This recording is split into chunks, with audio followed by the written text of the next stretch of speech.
Hello বন্ধুরা, কেমন আছো তোমরা সবাই? আশা করছি সবাই খুব ভালো আছো, আর আমিও ভীষণ ভীষণ ভালো আছি। তো যেই কথাটা তোমাদেরকে বলেছিলাম আজকে সেই কাজটাই করতে চলে এসেছি। তো কথা দিয়ে কথা অবশ্যই রাখতে হয়, তো তোমাদের জন্য আমি সেই কথাটাই রাখতে চলে এসেছি। তো আজকে করব আমি পুরো ওয়ালটা পেন্টিং, যেটা তোমাদেরকে আমি আগের ব্লগে বলেছিলাম যে ঘর ঝাড়ার সময় যে পুরো ওয়াল পেন্টিংটা আমি করব, যখন তোমাদের সাথে অবশ্যই শেয়ার করব।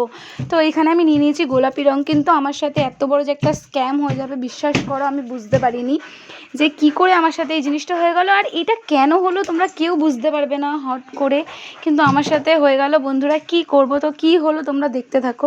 এই দেখো, তোমরা বুঝতে পারলে কিছু হয়েছে এটা আমার সাথে? কি তোমরা তো দেখতে পারলে যে আমি গোলাপি রঙে গুললাম, যে ফেব্রিক নিয়েছিলাম আমি পিঙ্ক কালারের, গোলাপি কালারের, বাট কালারটা দেখো কী এসছে তোমরা বুঝতে পারছো? পুরো বেগুনি হয়ে গেছে গাইজ কালারটা।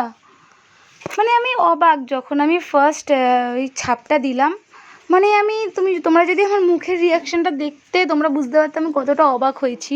তো এর আগে যে নিচের কালারটা তোমরা দেখতে পাচ্ছ, ওইটা তো ফেব্রিক ছিল না, ওটা ছিল তোমার রঙ্গিলা কালারটা। তো ওইটা দিয়ে করেছিলাম, যখন হয়নি তো আমি ভেবেছি হয়তো হবে না কোনো রঙই, বাট এই কালারটা যে এই কালারটাকে মিক্স করে যাবে আমি একদম বুঝতে পারিনি, যার জন্য আমার হয়ে গেছে পুরো পিঙ্ক আর তোমার ব্লুতে মিশে একদম বেগুনি হয়ে গেছে। পুরো আমার ভাবনা চিন্তাই পুরো আলাদা হয়ে গেছে, পুরো পাল্টে গেছে। আর দেখো যখন করে নিয়েছি আমি একটা ছাপ দিয়ে ফেলেছি, তো আমি তো আর চাইলেও একটা অন্য কিছু করতে পারছি না বা পারবো না, বা এটার মধ্যে আমি কী করবো? যদি অন্য কালার দিতে গেলে আরও একটু অন্য কালার হয়ে যায়, যেহেতু মিক্সিং কালার হয়ে যাচ্ছে এটার মধ্যে। তো তারপরে আমি ভাবলাম যে চলো যেটা হয়েছে সেটা দিয়েই আমি কন্টিনিউ করতে থাকি।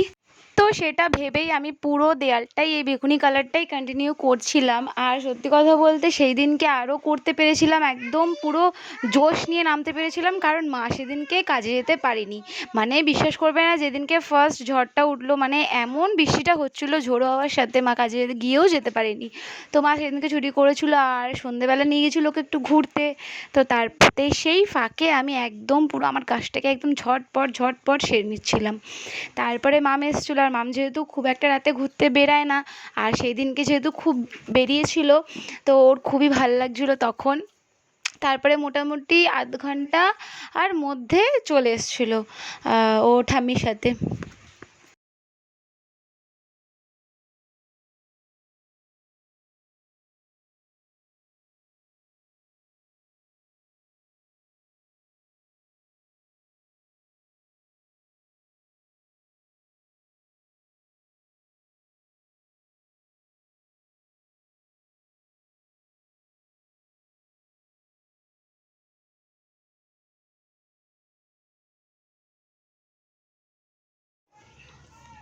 আর এসেই তো বদমাইশি কাকে বলে তোমরা একদম ভাবতে পারবে না, ওকে দেখে একদম মানে একটু শান্ত মনে হয়, কিন্তু ও যে এত বদমাশ তোমরা মানে ভাবতে পারবে না।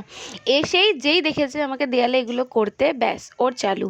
ওকে তো তাহলে এই কাজে হাত লাগাতেই হবে আমার সাথে। তারপরে কোনো বাধা নিষেধ, কোনো বেপরোয়া হয়ে চলে আসলাম আর আঁকাটাকে যত্ন সহকারে ঘাঁটতে। তো আমি কি বলো তো, যত তাড়াতাড়ি সম্ভব চেষ্টা করছিলাম যে আমি একদম আঁকাটা তাড়াতাড়ি কমপ্লিট করি। তো সেই দিনকে আমার আঁকাটা কমপ্লিট হয়ে গেলেও, তো তাও মানে কমপ্লিট হয়ে গেলেও তাও আমাকে পরের দিন অবধি আঁকাটা কন্টিনিউ করতে হয়েছিল। কারণ হলো যে আমার রং ফুরিয়ে গেছিলো, একদমই ফুরিয়ে গেছিলো। তো তারপর দিন সেই দিনই রাত্রিবেলা তোমার দাদাভাইকে দিয়ে আমি রংটা আনালাম, তোমাদের দাদাভাই এনে দিল। তো এনে দেওয়ার পর আমি একদম সেদিনকে তো আর সম্ভব না, তাই পরের দিনকে আবার কন্টিনিউ করেছিলাম। তো পরদিন তো সকাল থেকেই সম্ভব না, যেহেতু মা সকাল থেকে অনেক তাড়াহুড়ো ছিল আর আমাদের ঘুম থেকে উঠতেও অনেকটা লেট হয়ে গেছিলো। তো কী করেছিলাম, আমি একেবারে মামকে খাইয়ে ঘুম পাড়িয়ে দুপুরের বেলাটা যে ঘুমটা ও ঘুমায়, তো সেই ঘুমটা ওকে ঘুম পাড়িয়ে তারপরে আমি একদম কাজের যত তাড়াতাড়ি হাত দিয়ে কাজটা ফিনিশ করার চেষ্টা করেছিলাম। আর এই দেখো এদিকে আমার অনেকটা হয়ে গেছে। তো চলো আমার অলমোস্ট কমপ্লিট আজকের ভ্লগটা এইটুকুনি। কিন্তু আমি কথা দিয়ে কথা রাখলে তোমরা কিন্তু রাখছো না, তোমরা কিন্তু ভিডিওতে একটুও কমেন্ট করছো না, একটুও লাইক করছো না। প্লিজ লাইক কমেন্ট শেয়ার করে দিও, আর ভিডিওটা ভালো লাগলে আমাকে একটু কমেন্ট করে বলো কেমন হয়েছে। চলো দেখা হচ্ছে নেক্সট কোনো ভ্লগে, টাটা।